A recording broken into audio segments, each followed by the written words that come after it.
खोपोली नगर परिषदेच्या छत्रपती शाहू महाराज माध्यमिक विद्यालय आणि डॉक्टर बाबासाहेब आंबेडकर प्राथमिक शाळा क्रमांक 1 मधील जवळपास 300 गरजू विद्यार्थ्यांना शालेय साहित्याचे वाटप करून नगरसेवक दिनेश थोरवे यांनी स्वातंत्र्य दिनी सामाजिक बांधिलकी जपली।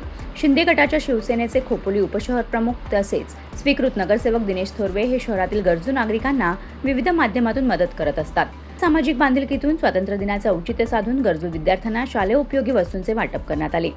विद्यार्थ्यांच्या शिक्षणाला हातभार लागावा आणि गरजू विद्यार्थ्यांना आवश्यक शालेय साहित्य उपलब्ध व्हावे या उद्देशाने हा उपक्रम राबवण्यात आला। या उपक्रमाचे उपस्थित मान्यवरांनी कौतुक केले। यावेळी माजी उपनगराध्यक्ष राजू गायकवाड, नगरसेविका सानिया शेख, माजी नगरसेविका केविना गायकवाड, माध्यमिक शाळेचे मुख्याध्यापक बिचकर सर, प्राथमिक शाळेचे मुख्याध्यापक कोळी सर, प्राथमिक शाळा व्यवस्थापन समितीच्या अध्यक्षा योगिता आकाश जाधव, सावित्री प्रौढ शिक्षण संस्थेच्या अध्यक्षा सावित्री जाधव यांच्यासह शिक्षक, पालक आणि अनेक मान्यवर उपस्थित होते। Bureau report, news 46, Raigad, Khopoli.